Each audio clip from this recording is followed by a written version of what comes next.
ఈరోజు వినిపించబోతున్న పూర్తి నవల అందాల బొమ్మ. రచన గోవిందరాజు సీతాదేవి గారు. తండ్రి ఇచ్చిన టెలిగ్రామ్ అందుకున్న గోపీకృష్ణ వెంటనే బయలుదేరి ఇంటికొచ్చేశాడు. ఒకటే కంగారు పడిపోతూ వాకిట్లోనే ఎదురైన మేనమామ గోపీకృష్ణ చూస్తూనే, ఓ బావా, వచ్చేసాడయ్యా నా అల్లుడు, నేను చెప్పలా ఉత్తరానికి ఊడిపడతాడా? ఓ టెలిగ్రామ్ పారై, దెబ్బకి దెయ్యం కుదిరినట్లు రెక్కలు కట్టుకుని వాలకపోతే నా పేరు కామయ్యే కాదని ఛాలెంజ్ చేసి చెప్పానా? గోపి నే చెప్పినట్లుగా టెన్షన్గా ఊడిపడ్డాడు కనుక మిగతా పనులన్నీ చకచకా కానియండయ్యా. ఇదిగో మన పందెం మాట వరుసకి మాట మాత్రం మరవకు. అరకిలో లంకపుగాకు ఇలా పారైవయ్యా బావుగారు. చేతిలోని హ్యాండ్ బ్యాగ్ పాలేరు కుర్రాడు అందుకుంటుంటే యాంత్రికంగా ఇచ్చేసి ఇంటి వాతావరణమంతా కలియజూస్తూ, అంతా బాగున్నారా మామయ్య? నాన్న, అమ్మ, మేనమామ ఏదేదో అంటున్నా అర్థం కాక తెల్లముఖం వేసుకుని చూస్తూ నిల్చున్నాడు గోపి. అల్లుడా, అందరం క్షేమం. అక్క ఇంకా లోపల ఏం చేస్తున్నావమ్మా? ఇదిగో నీ పుత్రరత్నం. గోపి తల్లి శాంతమ్మ పరుగు పరుగునొచ్చి కొడుకుని కౌగిలించుకుంది. ఎన్ని ఉత్తరాలు రాసినా రాకుండా ఇన్నాళ్ళు ఎలా ఉండబుద్దయిందిరా? రా లోపలికి, కాళ్ళు కడుక్కో, కాఫీ తెస్తానుండు. తల్లి లోపలికి నడిచింది. తండ్రి కాస్త దగ్గరికొచ్చి, ఎన్నాళ్ళు సెలవు పెట్టావురా అన్నాడు కొడుకుని ప్రేమగా చూస్తూ. 2 రోజులు. 2 రోజులు ఎలా సరిపోతుంది? మరో వారం సెలవు రాసి పడేయి. ఎందుకు ఇంతకీ నన్ను ఇలా అర్జెంటుగా రమ్మని టెలిగ్రామ్ ఎందుకు ఇచ్చినట్లు? ఎందుకేమిటి, నీతో బోలెడంత పనుంది, ఆ విషయం తర్వాత, ముందు స్నానం, కాఫీ అది తీసుకో అంటూ వెళ్ళిపోయాడాయన. ఇంట్లో ఎవరెవరో బంధువులు చాలామందే ఉన్నారు. ఒక్కరొక్కరే వచ్చి పలకరిస్తున్నారు. గోపికి మహా చికాకి వచ్చింది. స్నానం చేసి డాబా మీదకి వెళ్ళి ఆరు బయట వాలు కుర్చీలో పడుకుని తల్లికి కబురు పంపాడు. శాంతమ్మ ఏమిట్రా నాయనా అంటూ వచ్చింది. 2 చుట్టాలు కట్టగట్టుకొని ఒకేసారి ఇల్లు నిండిపోయేలా వచ్చారు. ఎందుకమ్మా? విసుగ్గా ముఖం పెట్టి అడిగాడు. అదేమిట్రా అలాగంటావు? సిద్ధాంతి మరో మంచి ముహూర్తం లేదని 2 రోజుల్లోనే మంచిది ఉందని లగ్నం పెట్టాడు. అందుకని ఏర్పాట్లన్నీ ఇక్కడే చేయించేస్తే బాగుంటుందని ఆలోచించాం. ఏకంగా తల్లి మాట పూర్తి కాకుండానే కోపంగా అన్నాడు. మళ్ళీ ఎవరు పెళ్లి చేస్తున్నారు? నీ ప్రశ్న నా ముఖంలా ఉంది. ఒక్క పెళ్ళికేనా లగ్నం పెట్టేది? గృహప్రవేశానికి, పిల్లల్ని బడిలో వేయటానికి, పండక్కి, పెళ్ళికి, శోభనాలకి, ఇలా చెప్పాలంటే ఎన్నింటికో మంచి రోజు చూడాలిగా. నువ్వు చెప్పే ఏ ఒక్క అవసరం లేదు కదమ్మా. మరెందుకు ఇప్పుడు ఈ హడావిడి అంతా? అవసరం మనకే అంటే నీకోసమే ఇదంతా. 10 ఏళ్ల పిల్ల మెడలో మంగళసూత్రం కట్టి ఒక్కసారి తప్ప మళ్ళీ వాళ్ళ గడప తొక్కావా? అలా వెళ్ళి ఇప్పటికీ 3 ఏళ్లు దాటిపోయింది. ఎన్నిసార్లు రమ్మని రాసినా వినిపించుకున్నావా? మా మాట ఖాతరు చేస్తున్నావా? కోడలు పుష్పవతి 2 ఏళ్లు దాటిపోతుంది. ఇంకా ఎన్నాళ్ళు ఊరుకుంటాం చెప్పు?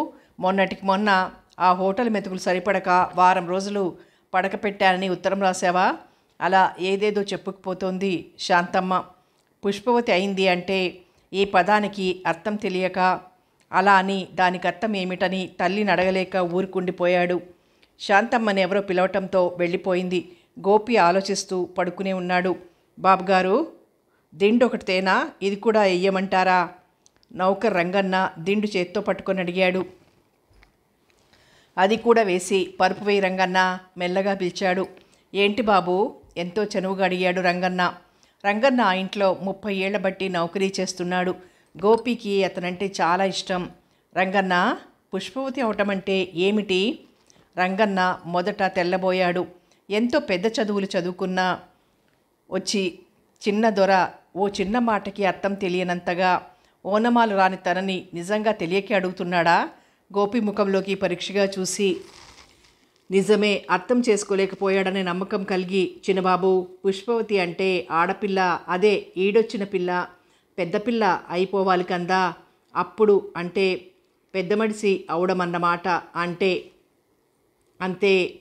మరేమో మీరు పూర్వకాలంలాగా 10 ఏళ్ల పిల్లకి మాత్రం ముడేశారు గందా. ఆ పిల్ల ఆ తర్వాత అయిందయ్యే. అప్పుడేంటో నక్షత్రం మంచిది కాదంట. అందుకని మీరు బాపనయ్య మంత్రాలు చెప్తా ఉంటే ఆ పిల్ల పక్కన కూరుకుని ఏదో శాంతి. గోపికి ఇప్పటికి పూర్తిగా అర్థమైపోయి ముఖం సిగ్గుతో క్షణం కందిపోయింది.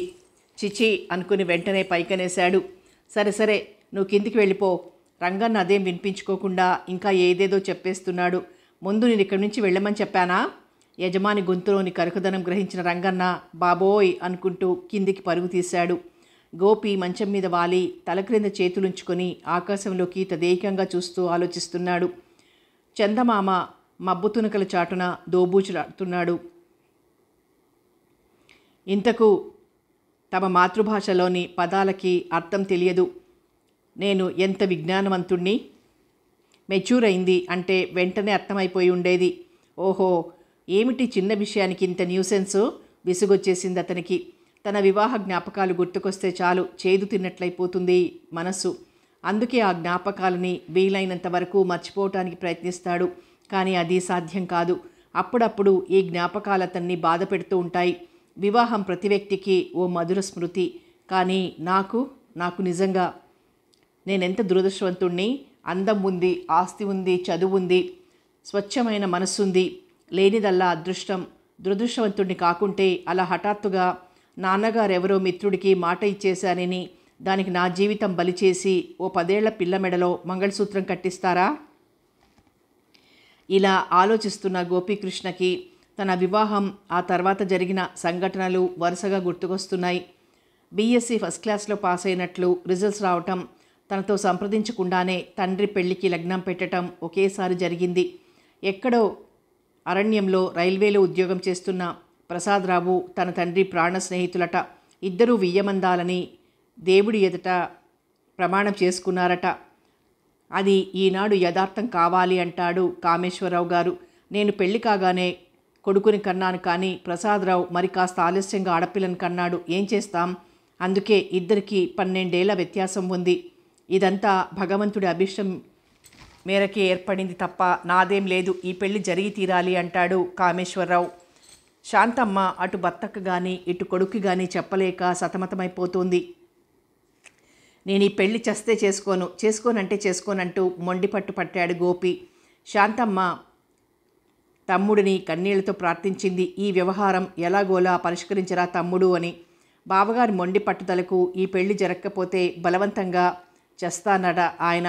ఆయన అన్నంత పని చెయ్యగల సమర్థుడు. ఇంకా ఎటొచ్చి గోపీనే బుజ్జగించి ఈ పెళ్లి జరిగేలా చెయ్యాలని ఎంతకీ గది తలుపులు తీయకున్నా గోపీని బ్రతిమలాడి తలుపులు తెరిపించి తను గదిలోకి వచ్చి గడియ బిగించేసి మేనల్లుడిని మెల్లగా ఒప్పించటానికి ప్రయత్నించసాగాడు. పిల్లకి కాస్త వయసు తక్కువే గాని లక్షణంగా ఉంటుంది నాయనా. నీ తండ్రి మాటని గౌరవించు. నేనా పెద్దవాడిని. మీ అమ్మకి కూడా దుఃఖం కలగనీయకు. ఈ పెళ్ళి నీకేం బాధ కలిగించదురా. విను, మీ నాన్న పరమ మూర్ఖుడు. ఈ పెళ్లి జరగకపోతే ఆయన అన్నంత పని చేసి తీరుతాడు. అప్పుడు మీ అమ్మ బ్రతకగలదా? సమయం మించిపోయిన తర్వాత నువ్వెంత బాధపడి ప్రయోజనం లేదు. గోపి, నా మాట వింటావుగా? ఇలా ఎన్నో చెప్పి గోపి నోరు నొక్కేసి లగ్నం ఖాయం చేసేశారు. జ్యోతి తండ్రి ప్రసాదరావు పనిచేసే స్టేషను అరణ్యం మధ్యన. అందుకే గోపీకృష్ణ ఇంటి దగ్గరే పెళ్లి చేసే ఏర్పాట్లు ఘనంగా జరిగాయి. కోపం మింగేస్తూ నీ స్నేహితులకి శుభలేఖలు పంపుకో అని ఇచ్చినవి విసిరి కొట్టాడు. ఎవ్వరికీ తెలియజేయలేదు గోపి. పెళ్లి జరుగుతోంది. మంగళసూత్రం కట్టేటప్పుడు ఓ క్షణం చూశాడు జ్యోతిని. సరిగ్గా ఆ సమయానికే 10 ఏళ్ల జ్యోతి తన పెద్ద పెద్ద కళ్ళని ఎత్తి పెళ్లి కొడుకు వైపు చూసింది.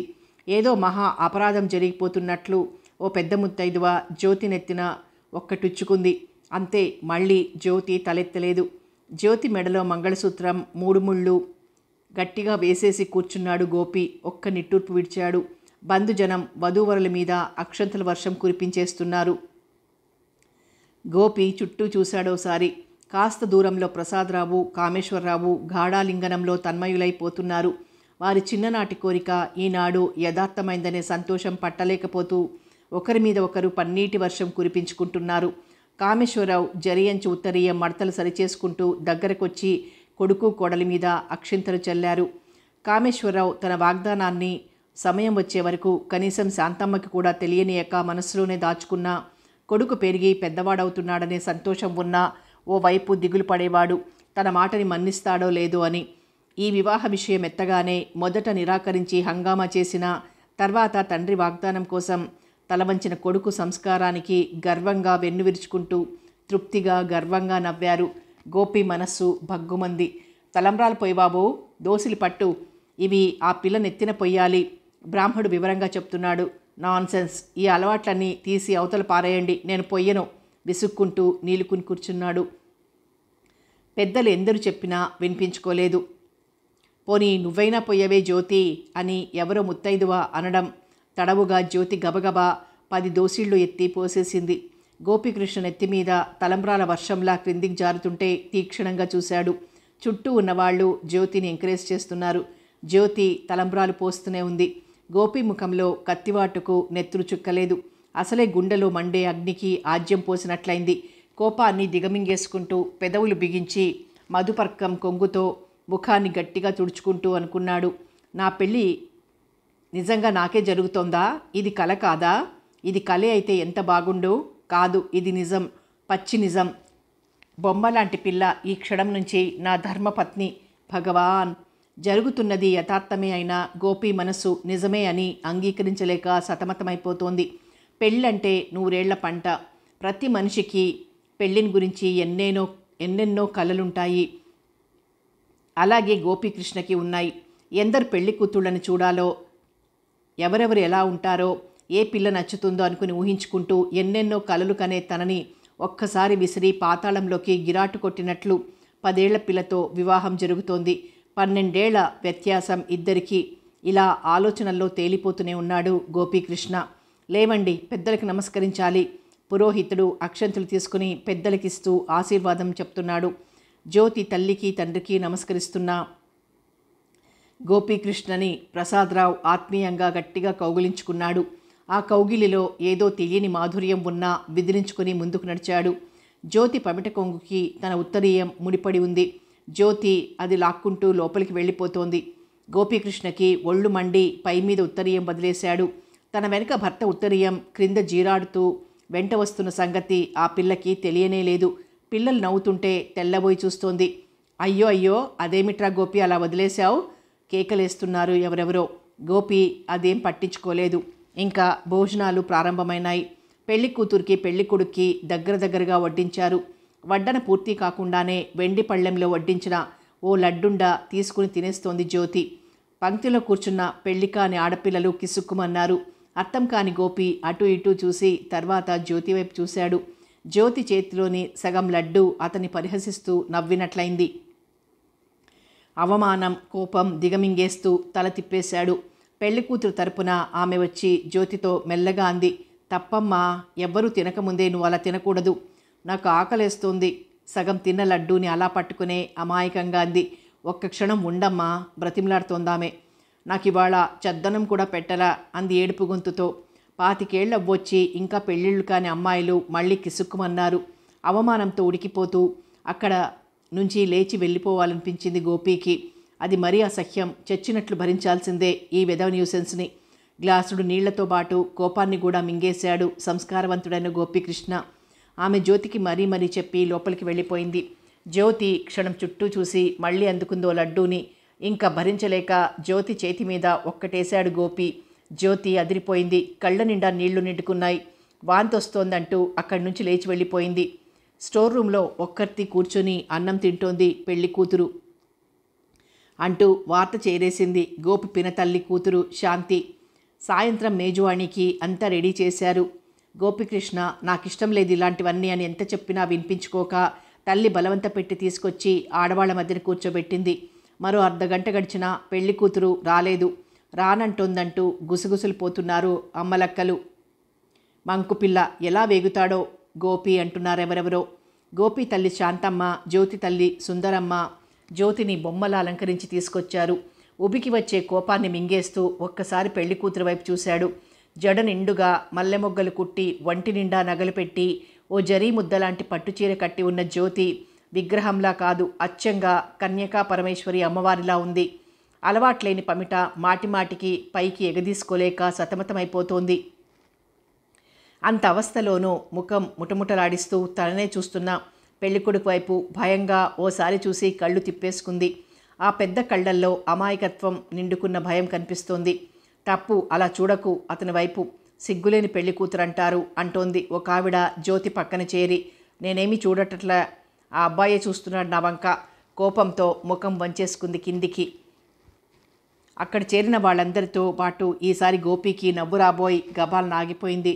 పాపం, ఇంత అందమైన పెళ్లి కూతురువని కసిగా పెదవి కొరుక్కున్నాడు. చేతిలో పూలబంతి జ్యోతి వైపుకు విసరకుండా అలాగే కూర్చున్నాడు. పెళ్ళికొడుకు ఎంత మొండిఘటమో అన్నారందరూ. పోనీయండి, తలోపాట పాడేయండి అంది శాంతమ్మ, కొడుకుని మరేమి అనే ధైర్యం లేక. ఒకరి తర్వాత ఒకరు పోటీ పడ్డట్లు పాడుతున్నారు. అర్ధగంట అయినా జ్యోతి అటు ఇటు కదల్లేదు. అబ్బా, ఇంత బిగపట్టుకుని ఎలా కూర్చోగలిగిందబ్బా అని గోపికి జాలి ముంచుకొచ్చింది. ఒక ఆమె పెళ్లి కూతుర్ని పరిహసిస్తూ పాట మొదలెట్టేసరికి అందరూ నవ్వులతో గగ్గోలు చేస్తున్నారు. అయినా జ్యోతి తలెత్తలేదు. గోపి పరీక్షగా చూశాడు. జ్యోతి నిద్రలో తూగుతోంది. అంత క్రితం ఉన్న జాలిపోయి కోపం చర్రున లేచింది. మళ్ళీ ఎంత అవమానం భరించాలో అని చివాలున లేచి బయటికి వెళ్ళిపోయాడు. మరొక ఆవిడ పెళ్లికొడుకు మీద పాట మొదలెట్టింది. పెళ్లి కూతురు నిద్రలో తూగుతోంది. పెళ్లికొడుక్కి కోపం వచ్చి లేచిపోయాడు. ఇంక నీ పాట ఎవరు వినాలమ్మా అంటూ సాగదీసి అన్నదొక ఆమె. పాపం, పాడే ఆమె తెల్లముఖం వేసి పాట ఆపేసింది. మరోసారి నవ్వులు తెరలు తెరలుగా వినిపిస్తుంటే గోపి గదిలోకొచ్చి తలుపు ఢామ్మని వేసేసుకున్నాడు. ఈ పెళ్లి చేసి క్షణక్షణం నన్నెందుకిలా అవమానాల పాలు చేస్తున్నావు భగవంతుడా? ఈ పరీక్షకి నేనే దొరికానా? నే భరించలేను. ఈ అవమానాన్ని మింగే శక్తి లేక తలపట్టుకొని అలాగే కూలబడ్డాడు గోపీకృష్ణ. ఎవరెవరో వచ్చి తలుపు తీయమని బతిమాలుతున్నారు. అయినా తీయలేదు. అందరి వంతు అయి చివరికి మేనమామ వచ్చి తలుపు తెరిచే వరకు వదల్లేదు. గోపి ఇంకా వదిలేటట్లు లేదని గడియ తీశాడు. ఎందుకురా అంత బాధపడతావు? పెళ్లి కూతురు చిన్నదనేగా. ఇదేమంత పెద్ద విషయంరా గోపి. ఆడపిల్ల తోటకూర కాడలా ఎంతసేపట్లో ఎదుగుతుంది, క్షణాల్లో ఎదిగిపోతుంది. నీ ఎంఎస్సి పూర్తి చేసి క్లాస్ తెచ్చుకొని లెక్చరర్ ఉద్యోగం కుదిరేసరికి జ్యోతి ఎలా ఎంతగా ఎదిగిపోతుందో చూడు. అప్పుడు నువ్వు కూడా గుర్తుపట్టలేవు. ఎవరి అందాల బొమ్మ అనాలి. నా మాట గుర్తుంచుకో. అయినా నువ్వు పెళ్లి చేసేసుకున్నావు. ఇప్పుడు ఆ పిల్లని అసహించుకుంటే ఎలా? నువ్వు చేసేది తప్పురా. ఆ పిల్ల నీ ధర్మపత్ని, నీ అర్ధ శరీరం. ఆ పిల్ల గౌరవ అగౌరవాలు నీవే. ఈ రోజు నుంచి ఆమె అవమానం నీదే. ఒరే గోపి, ఈ విషయం నువ్వు బాగా గుర్తుంచుకోరా. గోపి కళ్ళల్లో నీళ్లు సుళ్ళు తిరిగాయి. మామయ్య, వివాహం అంటే నేనెన్ని కలలు కన్నానో నీకు తెలియదు. ప్రేమించాలని, పెళ్లాడాలని, ఇంకా ఏవేవో. గోపి గొంతు పూడుకుపోయింది. ఇప్పుడు మాత్రం పోయిందేముంది? పెళ్ళాన్నే ప్రేమించేసేయి. ఆ పిల్ల కాపురానికి రావటానికి బోలెడంత టైం ఉంది. ఈ లోపల నీ కలలన్నీ ఈ పిల్లనే హీరోయిన్గా ఊహించుకొని వ్యవహారం ముగించేయి. మామయ్య చివ్వున లేచాడు. ఓరి పిచ్చి సన్నాసి, నేను చెప్పేది కాస్త వింటావా? ఆహా, వింటావా అంట. గోపి జవాబేం చెప్పకుండా కిటికీ దగ్గరికి వెళ్ళి నిల్చున్నాడు. అందరికీ ఈరోజు ఎంత ఆనందకరమైన రోజు, కానీ నాకు బాధతో మూలిగింది అతని హృదయం. గోపి, మేనమామ దగ్గరగా వచ్చి భుజం మీద చెయ్యేశాడు. గోపి, ఈ రోజుల్లో వయస్సు ముదిరిన పెళ్లి కూతుళ్ళు కనిపిస్తున్నారు, కానీ మా చిన్నప్పుడు పెళ్ళిళ్ళంటే అచ్చంగా నీ పెళ్లిలాగా ఉండేవిరా. వధూవరులకి 10 నుంచి 20 సంవత్సరాల వరకు వ్యత్యాసం ఉండేది. అలాంటి పెళ్లి చేసుకున్న మేమందరం సంసారాలు చెయ్యలేదు, పిల్లల్ని కనలేదు. పోనీ నీ మాటకే వస్తా. ప్రేమకి అర్థం మాకు తెలియదా? మేం భార్యాభర్తలం ప్రేమించుకోలేదా? అసలు నన్ను అడిగితే ప్రేమ అనే పదానికి అర్థం మా తరానికి తెలిసినట్లు మీ ఇప్పటి తరానికి తెలియదురా. తెలియదంటే తెలియదు. ఇప్పటి ప్రేమలు టెర్లిన్, నైలాన్ సూట్లు చూసి, క్రాఫ్లు చూసి ఆడపిల్లలు ప్రేమించేశాం అంటారు. ఇంకా మగపిల్లలు బెల్ బాటమ్ డ్రెస్సును చూసి, పవిటలు అవసరం లేని లుంగీలను చూసి, అది కాకుండా మగ ఆడో తెలియకుండా హిప్పీలా జుట్టు విరబోసుకోవడం చూసి ప్రేమించేస్తున్నారు. దమ్మరదం అని పాడగలిగిన పిల్లలు కావాలి ఈ తరం కుర్రాళ్ళకి. 2 రోజులు ఇలాంటి ఇద్దరిని ఓ ఇంట్లో పారేస్తే మాకు ప్రేమ వద్దు, పెళ్ళి వద్దు అంటూ పత్తా లేకుండా పారిపోతారు. వీళ్ళకి అన్నం తినటం బోర్, బట్టలు ఎప్పుడు ఒకే రకం ఫ్యాషన్ వేసుకోవటం బోర్, తల్లి తండ్రి బోర్, అన్న చెల్లెలు బోర్, చివరికి ఎప్పుడూ మార్చడానికి వీల్లేని మొగుడు బోర్.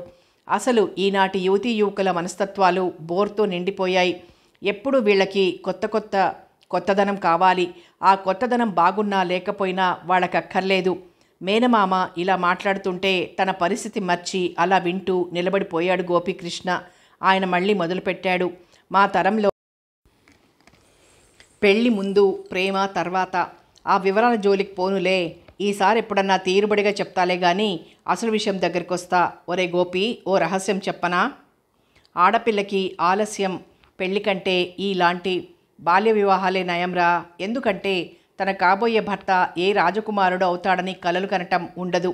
యథార్థంగా ఆలోచిస్తూ భర్త మనస్సుని అలవాట్లని అర్థం చేసుకొని భర్త చుట్టూనే ఆశలల్లుకుంటుంది కనుక జీవితంలో పెద్దగా దగా పడటం జరగదు.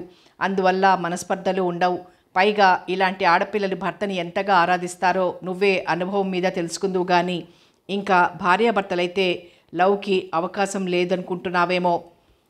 అది తప్పు. చిన్నప్పుడే పెళ్ళైతే సంవత్సరం లోపల అత్తారింటికి వెళ్ళాలా? పండగలకి పబ్బాలకి వెళ్ళటం అవసరం పడుతుందా? అప్పుడు బావమరుదులు వదినగారులు మరదళ్ళు కనిపించి కనిపించకుండా భార్యామణి తళుక్కుమంటూ ఇలా మెరిసి అలా మాయమై మనస్సులు మెరిపిస్తుంది.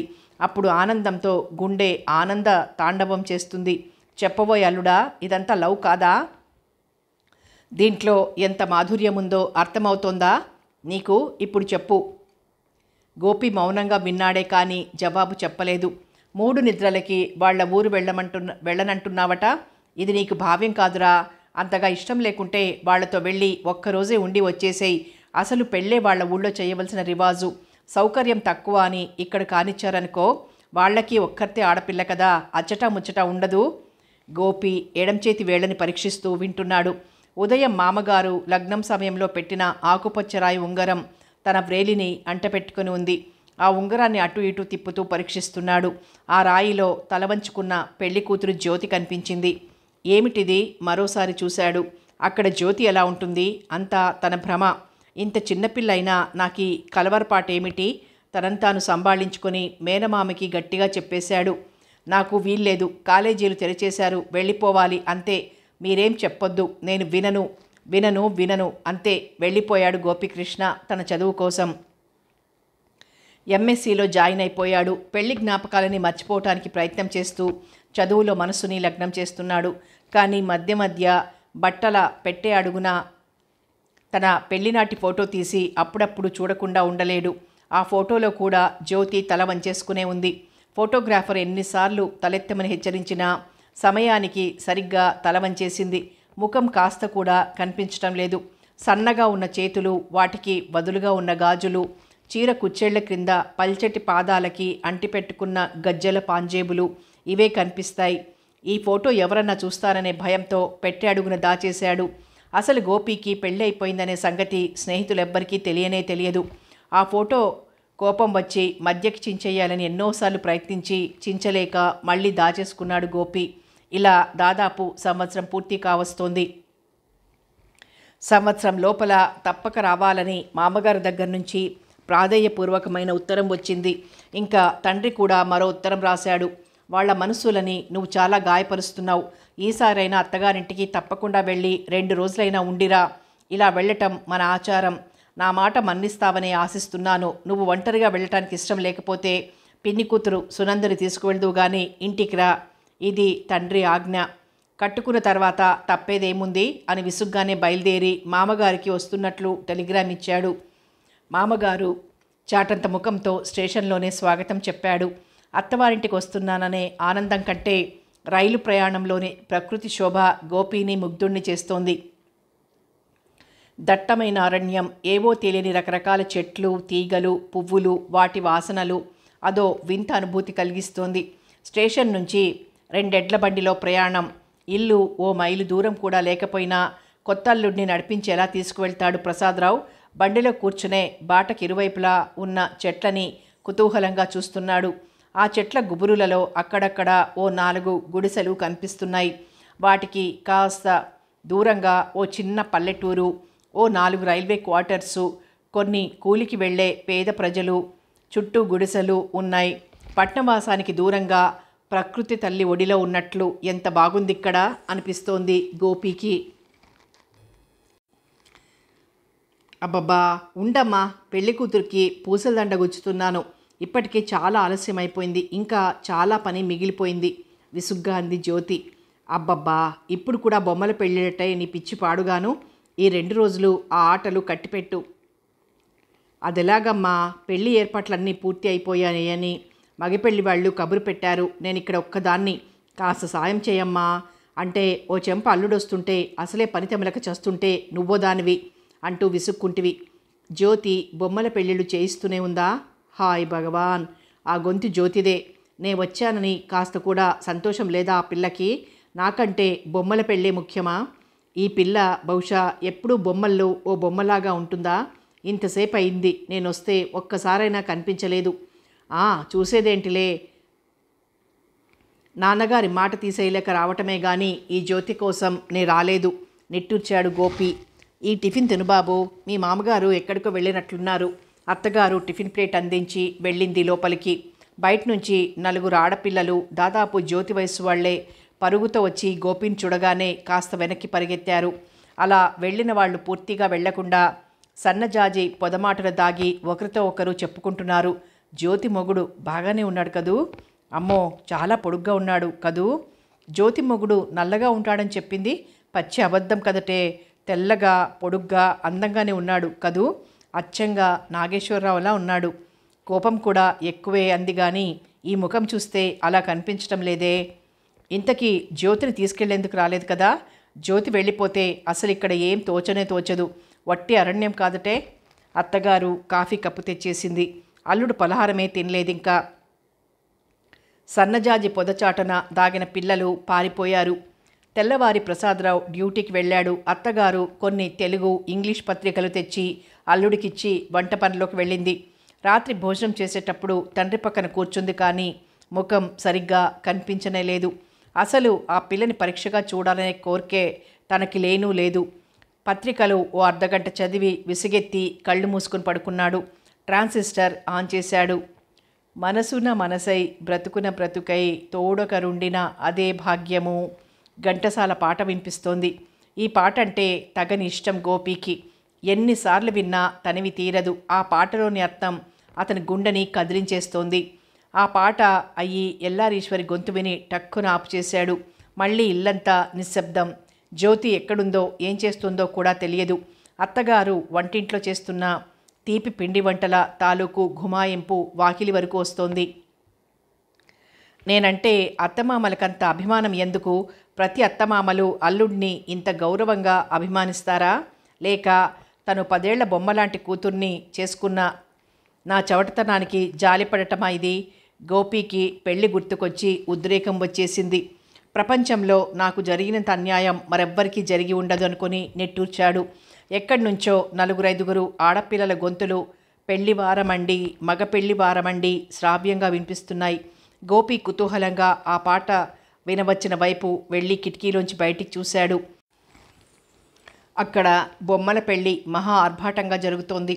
జ్యోతి పెళ్లి కూతురు బొమ్మనెత్తుకొని పెళ్లివారమండి, ఆడపెళ్లివారమండి అంటూ పాడుతోంది. అడవిలోని రకరకాల పువ్వులు ఆకులతో కళ్యాణ మంటపం తయారు చేశారు. పసుపు, కుంకుమ, అక్షింతలు. నిజంగా జరిగే పెళ్లి ఏర్పాట్లకేమీ తీసిపోవటం లేదు ఈ బొమ్మల పెళ్లి. జ్యోతి పెళ్లినాటి కంటే మరీ సన్నగా అయింది.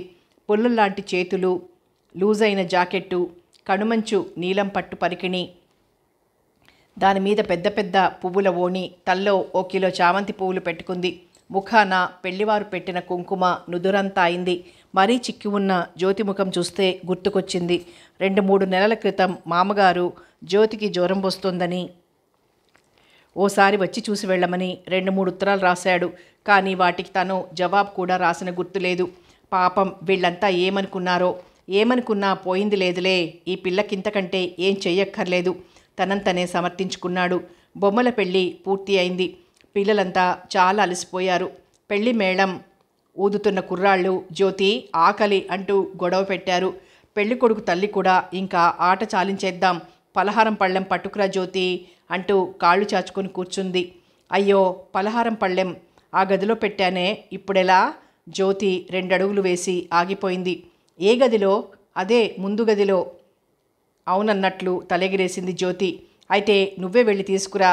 ఒరే సీను, జయ, నీళ్ళు ఆకులు పెట్టుకుని కూర్చోండర్రా. అమ్మో, నేనా? నాకు భయం బాబు. జ్యోతి గుండె పట్టుకుంది.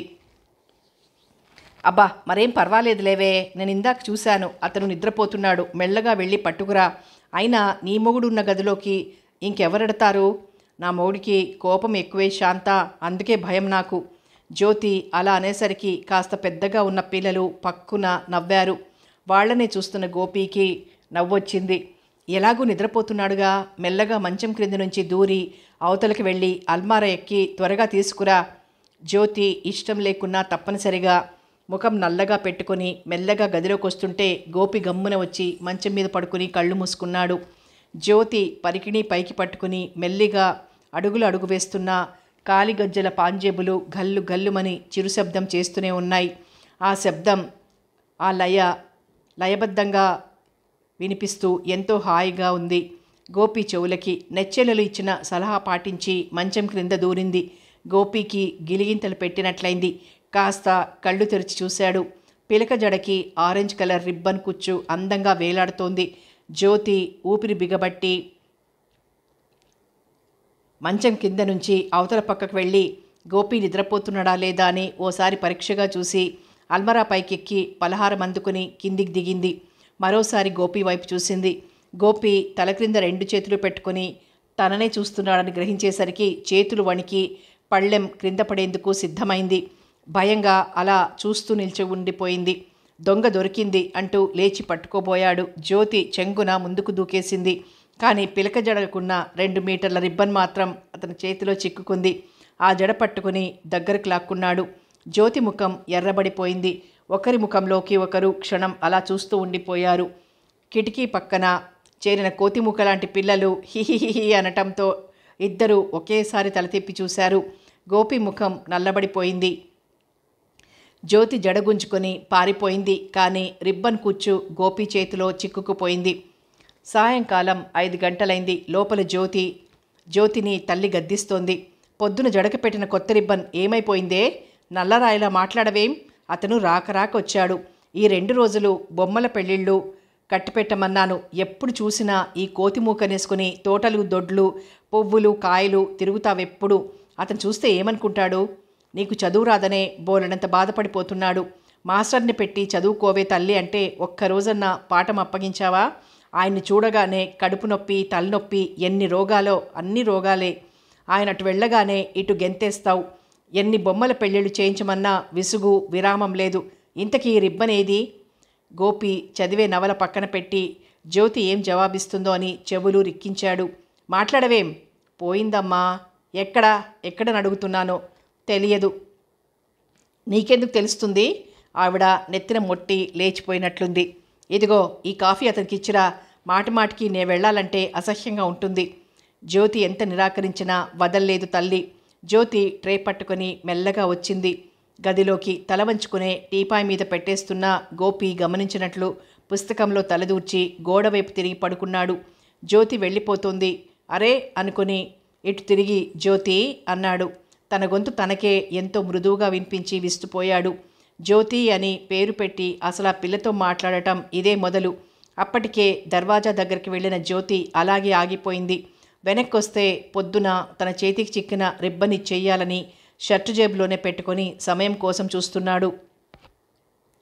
2 నిమిషాలు అలాగే నిల్చుని గోపి మరేం మాట్లాడకపోయేసరికి మెల్లగా వెళ్ళిపోయింది.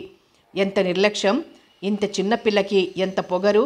గోపి ఒళ్ళు బగ్గుమంది. బెదవ కాఫీ తాగనే లేదు. కాసేపటికి నౌకర్ కుర్రాడొచ్చి చల్లారిన కాఫీ కప్పు తీసుకుని వెళ్ళిపోయాడు. అత్తగారు జ్యోతిని ఏదో మందలిస్తోంది గొంతు తగ్గించి. ఆవిడే తెచ్చిచ్చింది కాఫీ. తాగక తప్పలేదు. సాయంకాలం చల్లగాలికి అలా షికారుగా వెళ్ళాడు. ఆ ఇంటికి ఫర్లాంగ్ దూరంలో పెద్ద చెరువు. దానిలో రకరకాల కలువ పువ్వులు. ఎంతో హాయిగా ఉంది. చెరువు మెట్ల మీద కూర్చొని అస్తమిస్తున్న సూర్యబింబాన్ని తదేకంగా చూస్తూ ఆలోచిస్తున్నాడు. జ్యోతి ఈ అడవిలో పెరగటం వల్లనేమో మనసు ఎదగలేదు. అయినా 12 ఏళ్లు కూడా లేని పిల్ల మనసు ఇంకెలా ఉంటుంది? ఏది ఏమైనా పెంకితనం మాత్రం చాలానే ఉంది. ఈ జ్యోతిని గురించి ఆలోచించడం అనవసరం. రేపే వెళ్ళిపోయి మామయ్యకి ఉత్తరం రాస్తాను. నువ్వు నాకు కట్టిన పిల్ల అందాల బొమ్మ అన్నావుగా, వెళ్ళి ఓసారి చూసిరా. కడుపు నిండిపోతుంది. జుట్టంతా కూడా మాడిపోయి పిచ్చుకులు పీకేసినట్లుంది. చిచి, ఈ పిల్లని జాలి తలుచకూడదు. అంతే దృఢ నిశ్చయంతో ఇంటికి మరుసటి రోజే ప్రయాణమైనాడు. మామగారు ఖరీదైన సూటు బట్టలతో పాటు జరి అంచు పంచలిచ్చి కట్టుకునే వరకు ఊరుకోలేదు. బండిలో ఎక్కి స్టేషన్కి వచ్చేస్తూ కూడా వెనక్కి చూస్తూనే ఉన్నాడు. జ్యోతి కనిపిస్తుందేమోనని. ఎవరెవరు ఆడపిల్లలు తొంగి తొంగి తన్నే చూస్తున్నారు. కానీ వాళ్లల్లో జ్యోతి లేదు. ఆ పిల్లకి బాధ లేనప్పుడు నేనింతగా ఎందుకు ఆలోచించాలి? అత్తగారి ఇల్లు కనుమరుగవుతుండగా పెరటిగోడ ప్రహరీ మీద ఓ ఆడపిల్ల తల కనిపించి జ్యోతేనా అని పరీక్షగా చూస్తుండగానే బండి మలుపు తిరిగిపోయింది. గోపి దీర్ఘంగా నిట్టూర్చి తల తిప్పేసుకున్నాడు. అంతే. అలా వెళ్ళిపోయిన వాడు మరి 3 సంవత్సరాలు అత్తవారింటి ఛాయలకి రాలేదు, జ్యోతిని చూడలేదు. పండగలకి రమ్మని మామగారి దగ్గర నుంచి ఎన్నోసార్లు ఉత్తరాలు వచ్చినా తీరుబడలేదని ఓ కవర్ రాసేసేవాడు. తల్లి మాత్రం అప్పుడప్పుడు కోడల్ని పండగకి తీసుకొచ్చాం, నోములు నోపిస్తున్నాం, నువ్వు తప్పక రావాలని ఎన్నోసార్లు రాసింది. తను వెళ్ళలేదు. తండ్రి రమ్మని రాసినా వెళ్ళలేదు. ఇక టెలిగ్రామ్ వచ్చేసరికి భయపడి ఇంటికి వచ్చేశాడు.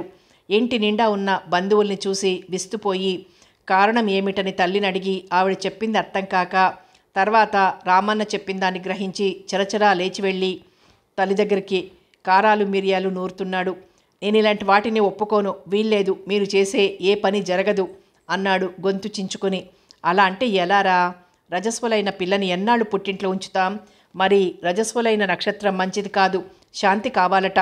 పీటల మీద కూర్చుకుంటే ఎలా? తల్లి నచ్చజెప్పోయింది. వెధవ అర్థం లేని ఆచారాలు. నే చచ్చిన పీటల మీద కూర్చోను. అయినా ఆ పిల్ల రజస్వలైతే నేనెందుకు శాంతి చేసుకోవాలి? పీటల మీద కూర్చోవాలి? ఒరే గోపి, నీ పెళ్ళాం పక్కన నువ్వు కూర్చోకపోతే నే కూర్చోనా? మేనమామ మోటు హాస్యానికి ఒళ్ళు మండిపోయింది గోపీకి. మామయ్య, నాకిప్పుడు చాలా కోపంగా ఉంది. అనవసరంగా మాట్లాడితే జవాబు ఘాటుగా చెప్పాల్సి వస్తుంది. మీరెవ్వరూ మాట్లాడొద్దు. నాకిప్పుడు ఇలాంటి అవసరాలు లాంఛనాలు ఏమీ లేవు. నా ఇబ్బంది హోటల్ తిండి పడకపోవటమే. అమ్మమ్మని నాతో పంపేయండి, వండి పెడుతుంది.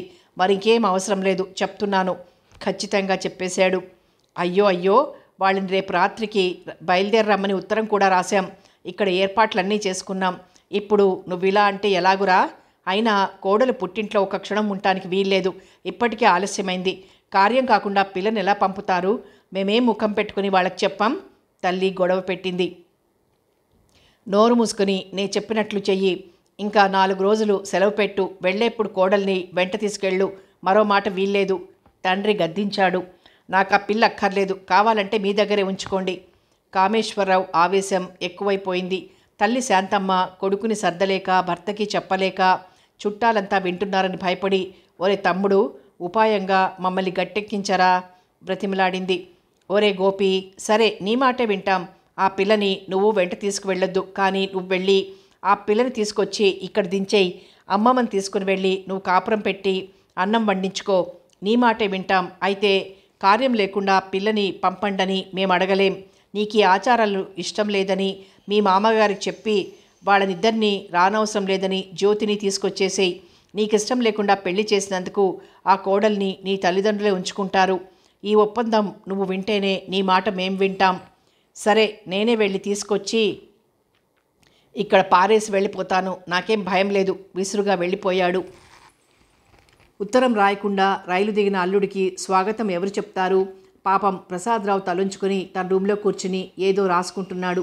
గోపీకృష్ణ స్టేషన్ గేటు దాటి బయటికి వచ్చేశాడు. అప్పటికి సాయంత్రం 5 గంటలు దాటి ఉంటుంది. దాహంతో నోరెండిపోతోంది. ఓ 100 గజాలు నడిచేసరికి తనంత క్రితం షికారుగా వచ్చిన చెరువు కనిపించింది. గబగబా కట్ట దగ్గరకొచ్చి ఒక్కొక్క మెట్టు దిగుతూ నీళ్ల వైపు చూశాడు. అది వరకులానే నీళ్ల నిండుగా కలువ పువ్వులు అందంగా ఉన్నాయి. చల్లటి గాలి అల్లుడని కాబోలు స్వాగతం చెప్పి రివ్వున వెళ్ళిపోయింది. ఆ పరిసరాలు చూస్తూ పరవశుడై దాదాపు ఆఖరి మెట్టు వరకు వచ్చి హఠాత్తుగా చూశాడు.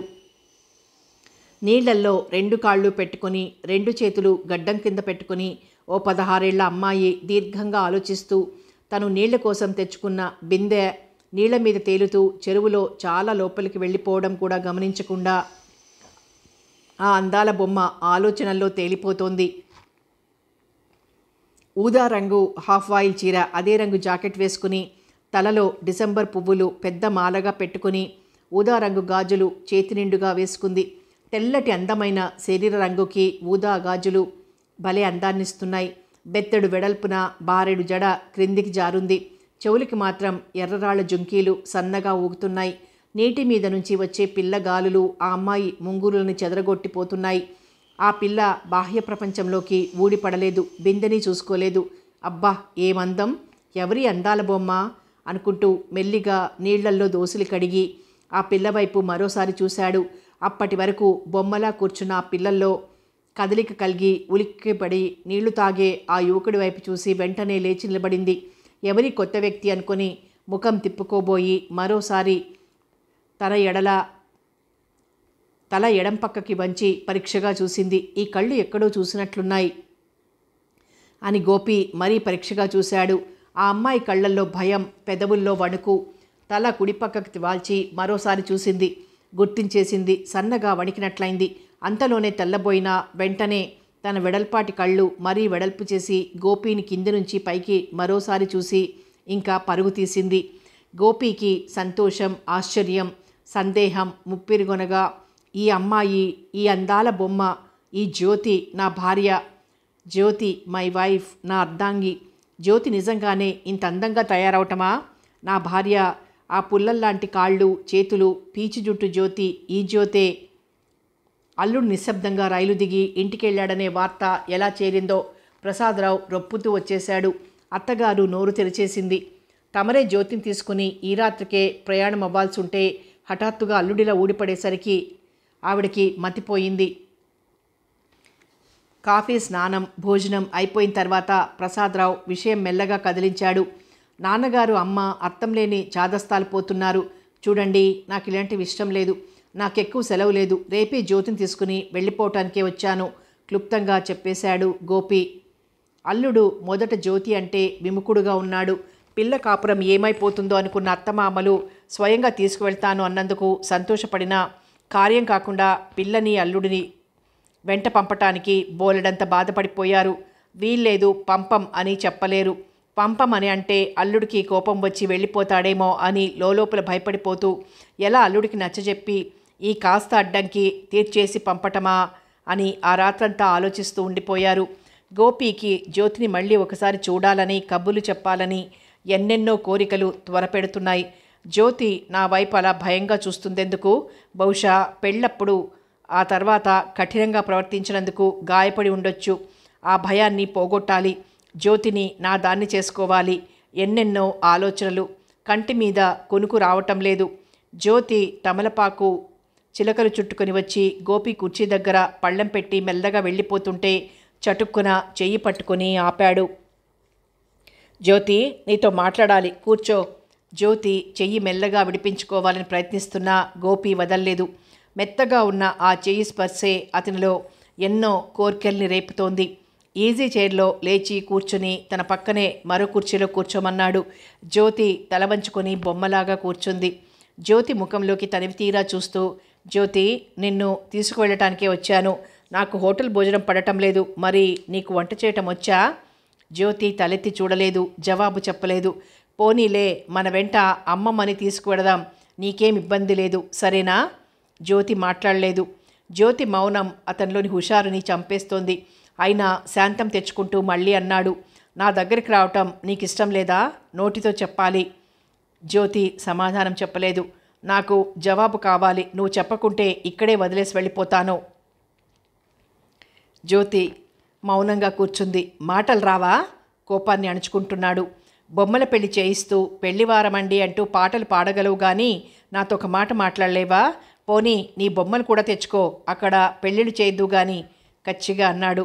మానేశాను, మెల్లగా అంది. హమ్మయ్య, అంబ పలికింది. ఇంకా పర్వాలేదనుకుని. అయ్యో, ఎందుకు మానేశావు? సానుభూతి కురిపించాడు. నే పెద్దదాన్నయ్యానుగా, అందుకు. ఇంకా గోపి అడిగిన ప్రతి మాటకి జవాబిచ్చేస్తోంది. జ్యోతిని దగ్గరగా లాక్కుని హృదయానికి హత్తుకున్నాడు. గోపి వెళ్ళాలన్నట్లుగా మరుసటి రోజు వెళ్ళలేకపోయాడు. 3వ రోజు రైలుకు బయలుదేరాడు. అయితే తల్లిదండ్రుల దగ్గరికి కాక తన ఉద్యోగం ఊరికే సరాసరి టికెట్ తీసుకున్నాడు. రైల్వే స్టేషన్కి అత్తమామలు, జ్యోతి, స్నేహితులు వచ్చి వీడ్కోలిచ్చారు. రైలు కదులుతోంది. జ్యోతి కళ్ళ నుంచి కన్నీటి ముత్యాలు వర్షిస్తున్నాయి. అందరూ కళ్ళు తుడుచుకుంటూ వీడ్కోలిస్తుంటే గోపి మనస్సు మూలిగింది. ఇందరి ఆత్మీయుల మధ్య నుంచి వేరు చేసి దూరంగా తీసుకువెళ్ళిపోతున్న నేను ఎంత కఠినుడిని అనుకుంటూ జ్యోతి దగ్గరగా వచ్చి కూర్చున్నాడు. జ్యోతి వెక్కి వెక్కి ఏడుస్తూ ముఖం 2 చేతుల్లోనూ కప్పుకుంది. ఆమెను దగ్గరకు తీసుకుని ప్రేమగా, జ్యోతి, ఇంకా ఒక్కరోజు కూడా నువ్వు దగ్గర లేకుండా ఉండలేను. మరి నువ్వు ఇంకా ఏడుపు మానేసి కబుర్లు చెప్పు. సిగ్గు నిన్న రాత్రితోనే పోయింది. ఇటువైపు చూడు. మన సంసారంలో ఎలా ఉండాలో, సెలవుల్లో ఏ ఏ సినిమాలు షికార్లు వెళ్ళాలో లిస్టు తయారు చేయి అంటూ జ్యోతిని దగ్గరగా హత్తుకున్నాడు. జ్యోతి అతని పరిష్వంగంలో మైమర్చిపోయింది. ఇంకా గోపీకృష్ణ తల్లి శాంతమ్మ, తండ్రి మేనమామ గోపి కోసం ఎదురు చూస్తున్నారు. కోడలి కోసం ఆతృతపడిపోతోంది శాంతమ్మ. మేనమామ మాత్రం అర్థంగాక కాలుగాలిన పిల్లిలా వాకిలి ఇల్లు తెగ తిరుగుతున్నాడు. కొడుకు కోసం ఎదురు చూస్తుంటే అతను రాక అతను రాసిన ఉత్తరం అందింది. మేనమామ కంగారుగా చించాడు. మామయ్య, ఇక్కడికొచ్చి జ్యోతిని చూసేసరికి నా అభిప్రాయాలు ఆలోచనలు తలక్రిందులైనాయి. ఈ అందాల బొమ్మని తీరా మీ దగ్గరికి తీసుకొస్తే నువ్వు నన్ను ఏడిపించి వదులుతావు, అది తెలుసు నాకు. నా వెంట పంపరని తెలుసు. నే వద్దు అన్నందుకు నాకు గుణపాఠం చెప్తారని తెలుసు. అందుకే నీ ఎత్తుకి పై ఎత్తు వేసి మామగారి మనస్సుకి బాధ కలగకుండా ఆ కాస్త అడ్డంకు తీర్చేసుకొని జ్యోతిని నా వెంట ఉద్యోగం ఊరు తీసుకెళ్ళిపోతున్నాను. మరి అమ్మకి నాన్నగారికి నచ్చజెప్పే బాధ్యత నీదే. అమ్మ కోపం పోగానే వెంట పెట్టుకుని నా దగ్గరికి తీసుకురా. ఏం వస్తావుగా? అమ్మకి నాన్నగారికి, ముఖ్యంగా అమ్మమ్మకి నమస్కారాలు. మరి నీకేం చెప్పాలో తెలియదు. ఇట్లు నీ మేనల్లుడు గోపి. ఉత్తరం శాంతంగా విన్న శాంతమ్మ, గోపి తండ్రి అంటూ నోరు తెరిచేశారు. అక్కయ్య, బావుగారు, వాడు నా మేనల్లుడండి, నా మేనల్లుడు అంటూ గర్వంగా మీసం మెలేస్తూ పెద్దగా నవ్వేశాడు మేనమామ. సమాప్తం. అందాల బొమ్మ నవల సమాప్తం. మరో మంచి నవలతో మళ్ళీ కలుసుకుందాం.